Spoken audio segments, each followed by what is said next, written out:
In October 2021, millions of people worldwide watched police video footage of Penny Jackson confessing to stabbing her husband to death in February of that year. Right, get the ambulance in, pronto, we need CPR. No. Her own words seemed certain to ensure her conviction for murder. Could have stabbed him a bit more. You've got such a plethora of evidence from the outset, from the call to the arrival of the police to the subsequent arrest. She 100% did kill him. That's not under question at all. I know what I've done. All right. And I know why I've done it. And if I haven't done it properly, I'm really annoyed. What is under question is the circumstances around it and how you interpret those. Could there be another side to Penny Jackson's story? I'm very sorry for being a nuisance. When Penny Jackson was talking on that video, she wasn't lying. I'm arresting you for murder. Oh, good. I've already caused you. She's not trying to get anyone on her side. Now, what I know about domestic homicide killers is that is exactly what they will do. There's a possibility she was acting under a lifetime of cruelty and provocation.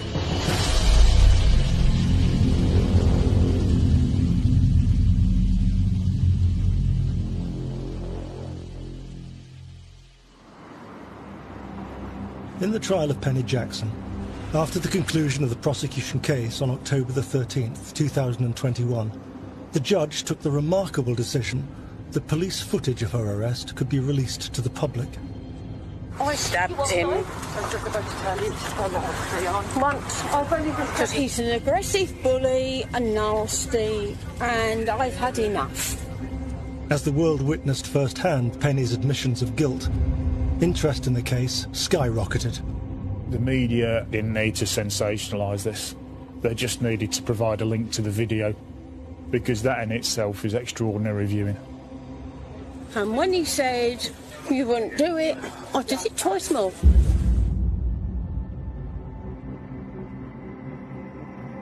And so it was that more than 6 months after Penny Jackson killed her husband, David Jackson's estranged younger brother, Alan, learnt of his brother's death on the evening news.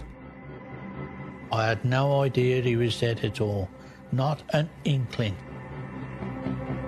Until that point, Alan was not only unaware of his brother's death, but also that it was his sister-in-law Penny who was on trial for David's murder.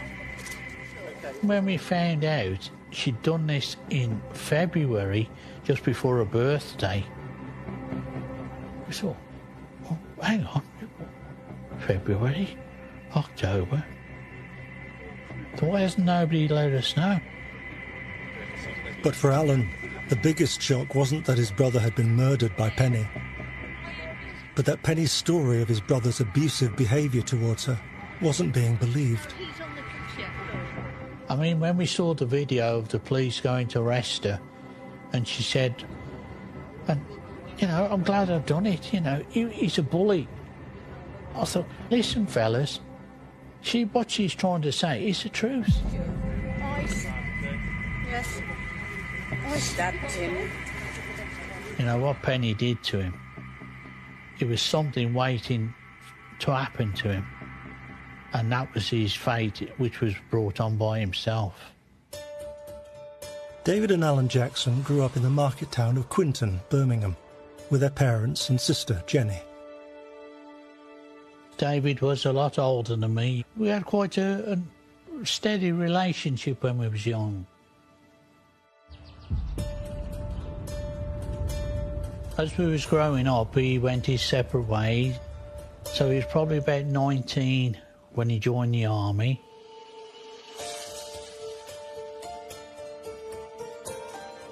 When David used to come home, he used to go up to the pub with my dad, and he started drinking heavily. I saw him changing, not for the brother I knew. He started to show another side, like my dad was. It could be quite a violent side which could come out of him. It was frightening, because he was going to be somebody I didn't know. As the years went by, Alan and David's relationship became increasingly strained, reaching its lowest point when David and Alan's mother became ill. I was very close to my mother. When she started to become ill, I used to go over Monday, Wednesday and Friday, clean up the flat, mop the floors, everything else. He seemed to look at me as like probably a scrounger or something on my mum. He went absolutely ballistic at me, you know. Same with the sponges at Kidderminster. He was like Mr. Bully Boy. If he could have pushed me and my mum apart, he'd have been over the moon. In an attempt to document some of David's confrontational behaviour, Alan kept texts and voicemails from the time of their dispute.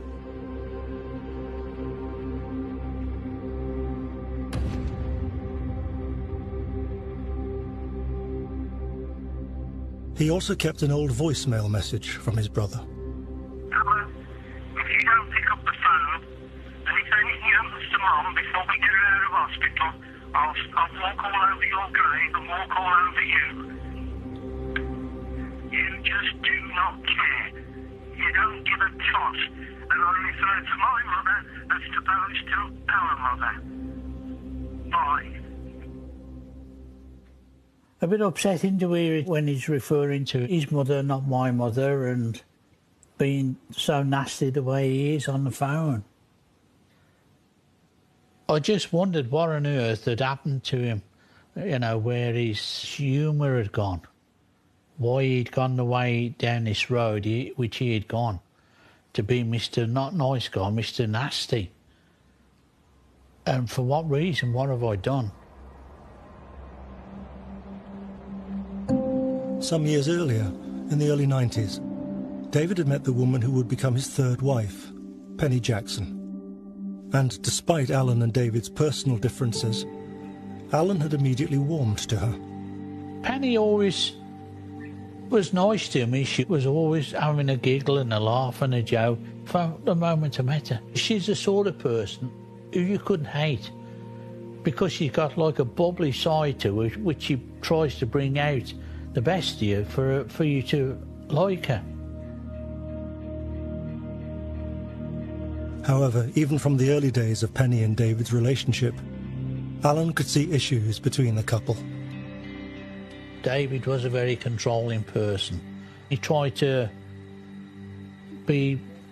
push Penny down, make Penny something she's not. And Penny wouldn't have that. He started drinking more and more heavily, and you could see the other side of him coming out, like Mr. Jekyll. You could see Mr. Jekyll coming out towards Penny. You know, if she hadn't done something not quite right or something enough. And then he'd go and start shouting or speaking a bit loud to her. And Penny would just walk away the way she was and just left him to it, probably to cool down, or because she never wanted to get involved, I suppose. But I suppose if she did, it would have made things 10 times worse, and who would have known what might have happened. By the time of David's death in February 2021, Alan had been estranged from his brother for over a decade. And although Alan had only ever witnessed verbal altercations between Penny and David, he was later told of instances when David had become physically abusive. I did hear that he tried to throttle her once, you know. My mum told me that he got her on the bed and he tried to strangle her. I believe that of my brother. He'd have that capabilities to do it to you, because it was a drink inside him. He used to go bananas. And he couldn't control it anymore. So the more he drank, the more violent it had come out of him. He's an aggressive bully, a nasty, and I've had enough. But despite Alan's direct experiences with his brother's temper, Alan was never called to testify in Penny's defence. He wasn't even aware his brother was dead. I would have loved to have been able to have called as a witness But I didn't know when Penny's trial was or where it was. I tried to find out if I could find a solicitor or a barrister or a police to let me know what was going on. And all I was told was, it's best you keep out of this. But for what reason was I told to keep out of it? Why couldn't I get involved? She's not as bad as people have condemned her to be. And that's my honest opinion of Penny. You know, she's just a normal human being. So why didn't police contact Alan about David's death? People sometimes don't appreciate the pressure that police are under. In this case, where you've got an estranged brother that nobody really mentions, it's very difficult to see how they could have done anything differently, no matter how hurtful that ended up being to the brother. But at the same time, that was their family business that led to that position. And he didn't give evidence because I think quite rightly the appropriate weight and credibility was put on that, and that this is something from a long time ago and isn't really relevant to what happened in that kitchen on that night. Even without Alan's testimony, the defence would need to ensure that this other side of David, and the possibility that Penny herself had been victimised, was shown to the jury.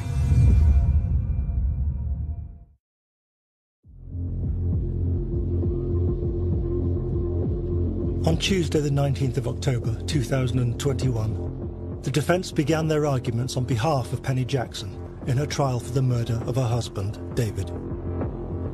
The defence comes in and you start to get the evidence in court about a history of abuse committed by David against Penny.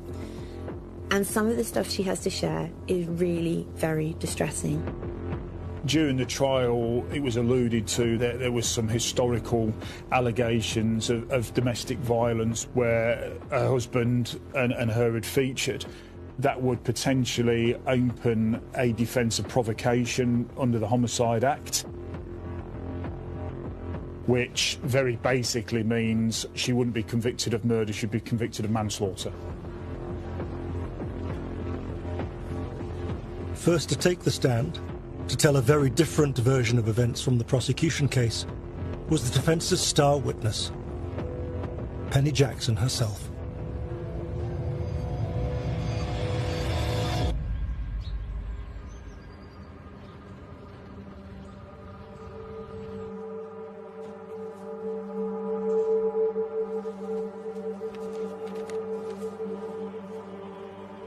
My name's Emma Kenny, I'm a psychologist and a broadcaster, and what I've got here is a transcript of Penny talking in the trial. She's literally introducing us to how her life played out and how she ended up becoming the person who's now notorious for killing her husband. She is being given an opportunity to describe her case to the jury so that they understand who she is. Every member of the jury is an ordinary layperson. They're not experts, they're not legally trained. So when they're making decisions about somebody's innocence or guilt, they will almost certainly judge Penny on her general background. They might judge her on her socioeconomic status, and almost certainly they would be looking at her presentation. I'm almost certain that they'll be sneaking glances at her to see whether they can see an emotion coming out, any remorse, for example. Although Penny Jackson's testimony would ultimately focus on her relationship with David, she began with her childhood years. Nobody knows about my childhood. I've never opened up to anybody about anything. On the first day of Penny's defence, the jury heard that Penelope Dolling was born in 1955 in the Royal Herbert Military Hospital in southeast London. At 10 days old, I was placed in a private foster care environment, and I have very few memories. I remember not having very many toys. I've never had a bike. You know when you have a naughty step nowadays, or a naughty chair? Well, my naughty step was the cupboard under the stairs. What Penny says about her childhood is relatively upsetting. There's a real high level of abandonment there. The idea that you would place a child in a cupboard for punishment, it's abuse. and the damage that you can do is something that can cause huge issues in the future. When we look at Penny's background, there certainly seems to be a few factors that stand out to me. Unquestionably, she had a difficult, challenging and a turbulent upbringing, and sometimes this can build a resentment that people hold on to for many years. It does give you an insight as to why a woman who, to all intents and purposes, was going through her daily life in a successful manner could suddenly find herself in such dreadful circumstances. As Penny walked jurors through her younger years, she explained that she had first married at the age of 17 to a man named Melvin Porter. We were so very young. We were on a very limited income. They get together, get married, and they have a child. So this is about her trying to find a firm foundation. But she's a kid. She really is. She was 17. That is young to be getting married and having kids. Penny told the court that both she and Melvin had struggled in the marriage, and that it soon descended into violence. She talks about the fact that when he was under the influence of alcohol, that's when he would become aggressive. His mum would give him money and he'd go to the pub and he'd just get violent. Then, one night, he beat me so much I actually ran to a phone box. We didn't have a phone. Not everybody did in those days. I ran to the phone box and I was put in a battered wives' home. Although Penny left her marriage to Melvin a decade prior to even meeting David, and Melvin's family have denied her claims of abuse, Penny's testimony indicated that she had tried to make it work in an unhappy marriage at least once before. According to her testimony, this is a woman who will put up with being beaten as long as she's not beaten too badly in her estimation. Penny says throughout her testimony that she's willing, until it gets to a very specific point, potentially where she feels a threat of her life, that she'll remain until those points.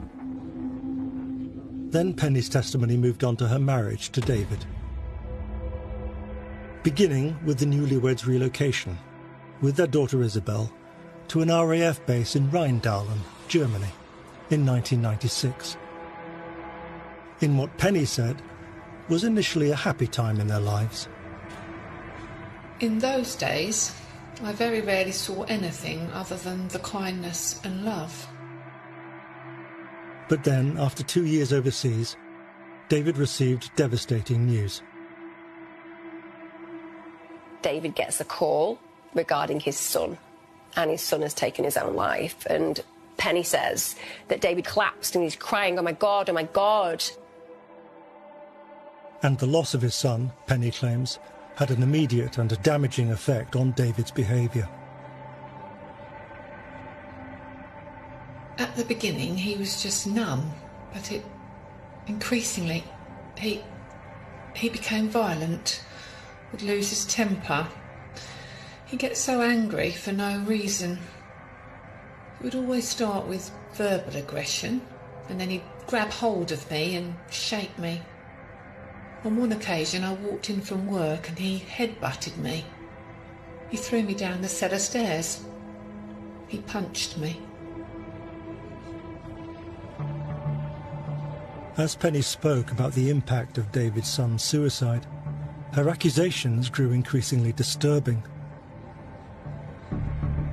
I would be strangled. Sometimes I'd go unconscious. Other times I'd be but always I'd be either on the bed, on the floor, and he'd walk away, and if he was really angry, he'd kick me. The next hour he'd come and say, I'm so sorry, it won't happen again, I'm so sorry. And by the time her testimony concluded, on October the 21st, Penny had detailed a true litany of horrors. When something had happened and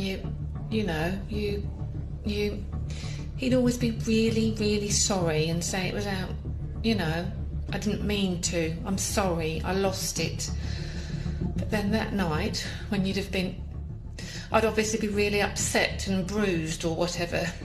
If I didn't want sex, he'd put his hand over my mouth, and it wasn't making love. It hurt. But with only Penny's recollections to go on, could the jury believe her? Could this really be the same man the prosecution had previously characterised as a loving family man and henpecked husband? And could accusations that dated back over 20 years really legitimise the brutality of Penny's actions? What's often overlooked when it comes to the court system is that the two completely different standards of proof. The defence are in a position where they've got absolutely nothing to lose, but everything to gain. All they've got to do is introduce that element of doubt.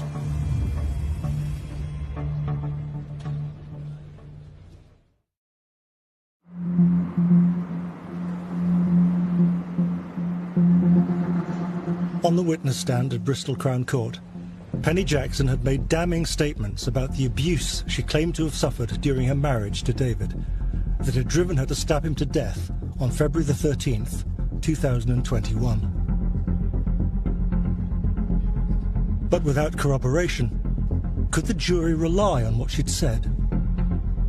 Could the defence provide any support for what Penny Jackson was claiming? If I was a member of the jury on that particular trial, I'd be wondering the degree of abuse that she actually suffered. That would be the first thing that crossed my mind. How much of this is true? How bad was the abuse? How long did it last for? And would an ordinary person have reacted in a similar way? On the 11th day of the trial, the defence called Penny Jackson's daughter, Isabel, to speak. David had raised Isabel as his own daughter, despite learning from Penny, shortly after they married, that he was not her biological father. On the night of his murder, David and Penny had been on a Zoom call with Isabel, now 31, and Isabel's husband, Tom, before the fateful argument broke out, which led to David's death. I admit it all. All right. Just get them. All right, I want to go in, all right? No, he's on the kitchen floor. Can someone just stay with Devon while I go in?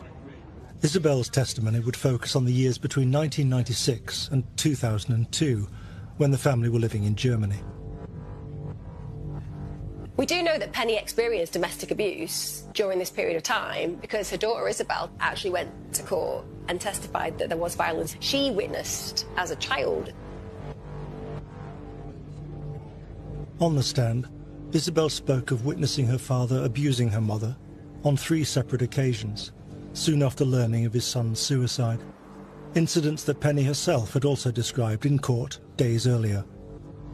He got jealous over a mug Izzy had bought me for Mother's Day. She'd hidden it in an airing cupboard, and he just threw it at a wall for no reason. Isabel confirmed another of her mother's accounts, in which Penny said she'd received a bloody nose, and a further incident when she and David fell out at a family barbecue. He headbutted me, hit me, punched me. I ran away into the house. He followed. And at once, I can't remember every punch and blow, but eventually he had a knife to my throat. His mum was holding onto his arm, screaming, "David, stop it, David, David," because it'd been going on such a long while. It was almost a relief that somebody had seen it. Those experiences are high-level violence. It would have been terrifying for those people who saw it play out, but also for Penny. We're now talking about him having a knife to her throat and being willing to do that in front of other people. Crucially, however, the episodes cited by both Isabel and Penny had taken place 20 years earlier, in the immediate aftermath of David's son Gavin's suicide. It must have been quite difficult for the jury and for the court to make a decision about whether that was historical and many, many years ago, or whether it was just a little glance at a repeated presentation of violence that occurred repeatedly. So that is something that they would have to figure out, whether there is a defence here for Penny or not. I would fully expect David to have an unravelling after the suicide of his son. Emotionally, David's in a terrible place here, and also he probably wants to project a lot of the blame onto Penny and himself. So arguably, the problem that we've now got is he's looking for somewhere to vent. David sought therapy after these incidents, and his family never witnessed another violent outburst in the 20 years since. Would a jury believe Penny's claims that violence had been a constant throughout their marriage?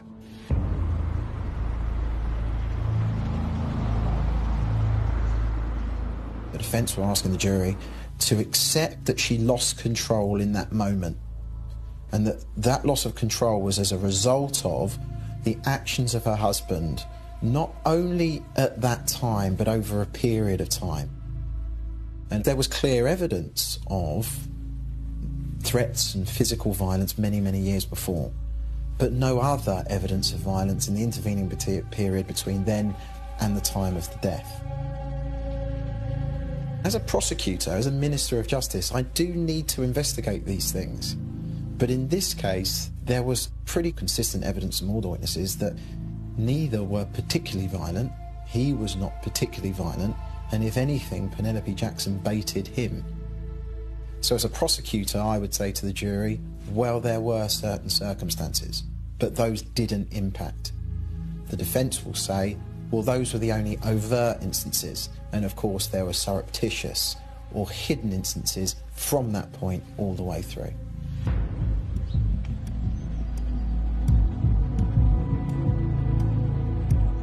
We tend to speak about these things as if they happened in a vacuum, as if suddenly he behaved like this, had never behaved like this before, and there have been no witnesses to him ever behaving like that again.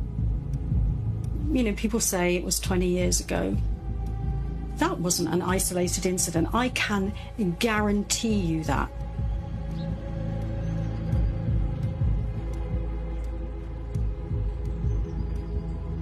I'm Professor Jane Monckton-Smith. I'm a forensic criminologist and I specialise in homicide. And I am a former police officer. Professor Jane Monckton-Smith has analysed materials relating to this case and has a different take on the evidence against Penny. Okay, this is my colleague. When Penny Jackson was talking on that video, there was a brutal honesty about what she was saying. And what really struck me was that she wasn't trying to manipulate anybody. She wasn't lying. She's not trying to get anyone on her side. She's not trying to in any way mitigate what she'd done. Now, what I know about domestic homicide killers is that is exactly what they will do. Right, get the ambulance in, pronto, we need CPR. No, please don't. Yeah, we need the I should have ambulance in. stabbed him a bit more. People who are manipulative and controlling never give you raw honesty.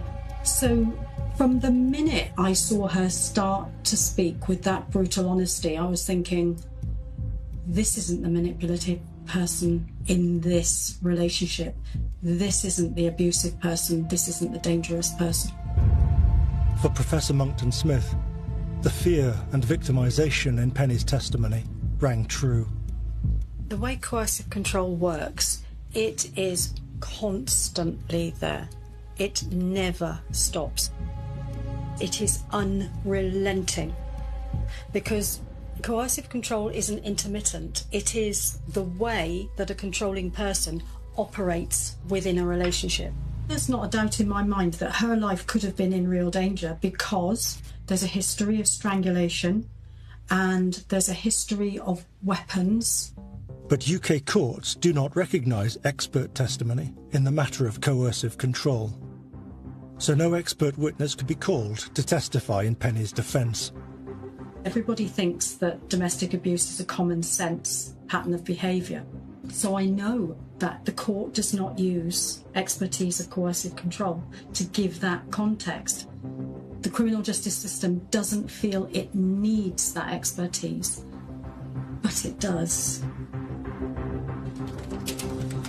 Without an expert witness speaking to the possibility of ongoing coercive control throughout her marriage, Penny's defence relied entirely on documented instances of violence over 20 years old. But could there have been another, more recent incident to consider? Something that other members of the family might not have witnessed? Penny Jackson was breaking out. She had identified herself as a victim and she was thinking about leaving. That is the single biggest challenge with the single biggest consequence that happens in coercive control. As the jury at Bristol Crown Court listened to Penny Jackson's testimony of her husband's abusive behaviour, it was impossible to ignore the fact that the last time such violence had occurred was over 20 years ago, and immediately after the loss of David's son to suicide. For Penny Jackson's defence team, this seemed an insurmountable problem. We do know that Penny experienced domestic abuse during this period of time, but that was 20 plus years ago. And we remember he's been through this massive traumatic loss. He's just found out that his son has killed himself. He must have been very unhappy and dealing with a deep depression and struggling massively. But there was one final incident to consider, a much more recent incident. 20 years after the violence has been witnessed in their relationship in Germany, and 2 months before David's killing, there is another incident. And this is a worrying one. In December 2020, just 2 months before David's death, police had received a call about a disturbance at the Jacksons' home. So basically, Penny is in a scenario with her and David arguing about a remote control. But it escalates to a really disturbing level. We were watching TV. It was perfectly pleasant. He always has the remote, and he said he was looking for something to watch. He threw it over to me and said, "You find something." So I was going down, taking the cursor down on Sky and moving it up, or vice versa. Whatever I was doing it incorrectly. And I thought it had just been a silly misunderstanding. He got up and, I thought, went to the loo. He came back, came in, grabbed me and said, "That's it. I've had enough. You can't do anything you're asked to do. I'm going." He then went into the conservatory and I followed and said, "Look, we're having a row about the remote. Please calm down." When David entered the conservatory that night, he was carrying a poker from the fireplace. I was terrified. I thought the poker was going to end up round my neck or in my head. He'd never picked up, apart from the knife, but that was 20 plus years ago. He'd never used. He'd pushed, he'd shoved, he'd throttled, but he'd never got to that level of rage before. Penny claims that, in fear for her own safety, she'd locked David inside the conservatory. And as the row continued, she'd made a decision she'd previously resisted, to record his behaviour on camera. Images from that footage were now presented to the court. It was the first time I'd had the guts to film him. I realised it was escalating. I took the video camera. I wasn't going to go anywhere or do anything with it, other than say to our daughter, Isabel, "This is what I'm having to put up with regularly." Minutes later, police arrived at the scene to discover that David had smashed his way out of the conservatory. He was warned about his future conduct. I think that the incident with the mobile phone and recording his behaviour, to some degree, it gave her a confidence that people would understand that she was unhappy and why she was unhappy.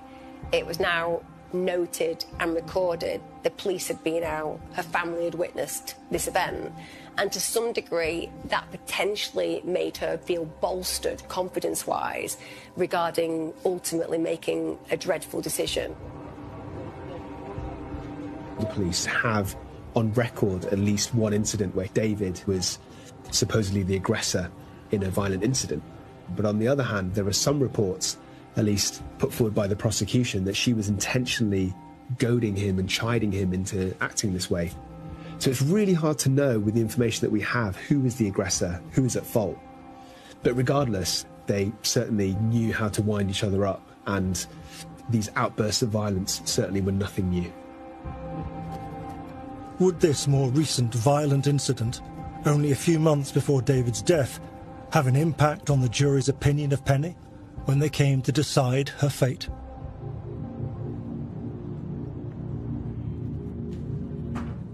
Having that incident 2 months before the killing, when Penny had locked David in the conservatory, that did put a seed of doubt into people's minds, I believe, that she was the victim here and she was wronged, and she suffered to such an extent that she felt there was no other way out than to end someone's life. My name is Tom Bevan. I'm a reporter from SWNS, the media agency based in Bristol. And during the Penny Jackson trial, I sat in and covered it every day from the beginning till the verdict. By all accounts, what had happened is Penny had locked David in the conservatory because of his behaviour and how he was being towards her. David then bashed his way out and threatened her, and that the police were called and attended, so there was a log of that, which there hadn't been previously. Tom Bevan recalls the impact this more recent incident had, when combined with Penny's testimony about David's violence 20 years earlier. During the course of the investigations, police also looked into search history, and it transpired that Penny had been Googling domestic violence shelters. So clearly there was more to their relationship than the public perception of them as a happily married couple. I think after hearing Penny's testimony, there's a shift of sympathy then towards her as the victim, and people who have been following the case think it possibly went from being a definite guilty verdict just to bringing in a slight element of doubt into it, and I think that was reflective of probably my feelings as well. On October 27th, 2021, the jury in the Penny Jackson trial retired to consider their verdict. Had they seen enough to deem Penny a long-standing victim of abuse, whose brutal actions were provoked by years of mistreatment? Or would they find her guilty of premeditated, intentional murder? Any legal case is a battle between two narratives. It's between the narrative of the prosecution and the narrative of the defence. And what they are both competing over is the trust of the jury and who can get the jury to believe them. After 11 hours of deliberations, the jury returned to deliver their verdict. They found Penny Jackson guilty of the murder of her husband David, rejecting her claim that she had been driven to kill by a pattern of abusive behaviour. The impact of the 999 call and Penny's own film's confession had proved conclusive.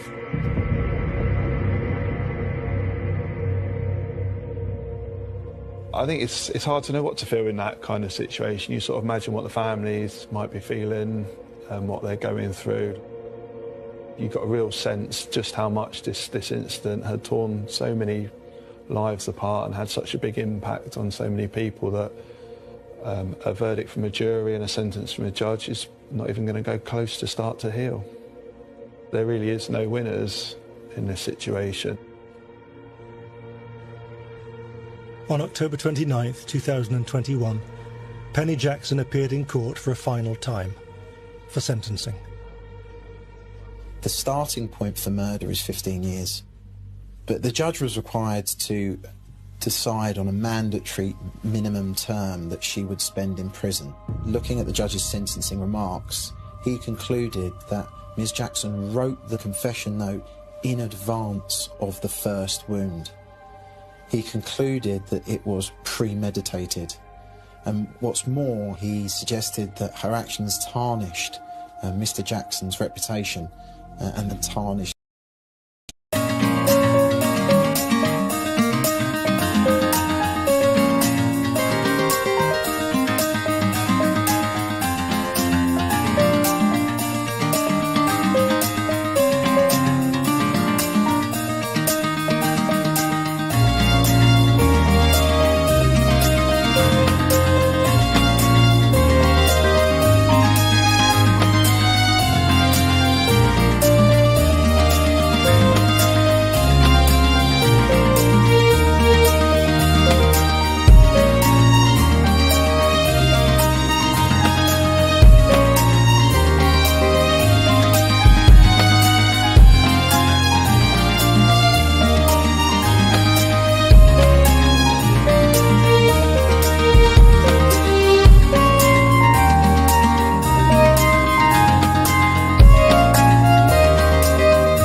his name. Consequently, the judge started at the 15-year starting point and aggravated the offence by 3 years to 18 years. Serving 18 years for her husband David's murder, Penny Jackson will be almost 90 years old before she is eligible for parole. And the extensive media coverage of the trial has ensured that she will remain a figure of infamy for the rest of her life. The portrayal of Penny Jackson meant that there was not a lot of room for sympathy towards her. She just appeared as a sort of inexplicable sort of monster in M&S pyjamas. I think this is a case, as a standalone, is really a once-in-a-generation occurrence, given her complete lack of remorse or contrition for what was a barbaric and needless attack. I have very little doubt that she is an out-and-outright psychotic killer. She continues to pose a very great threat to society, and she needs to be kept in prison.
On a personal basis, because I've lost a friend.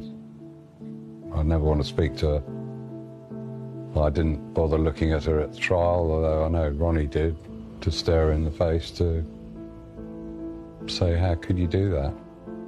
I don't think she was capable of really sort of, for want of a better word, loving anybody. She just didn't have that kind of emotional depth.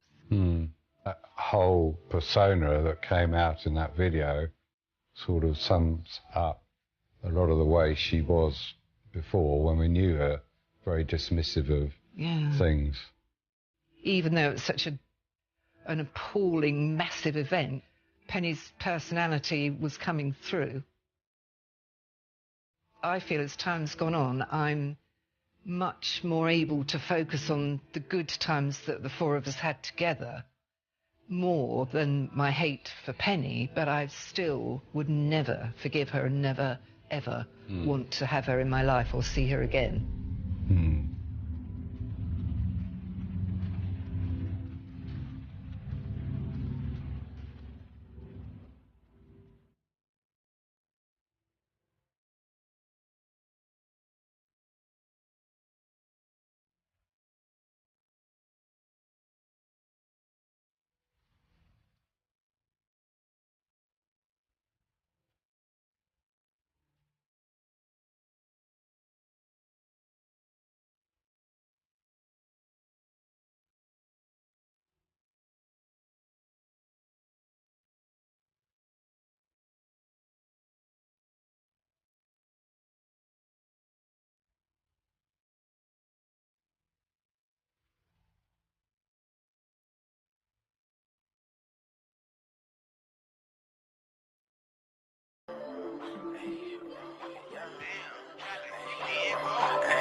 Bring a nigga from the 9-1, switch that over, that's the young blonde. I was at the West Coast, now I'm in the East Coast. Saw you when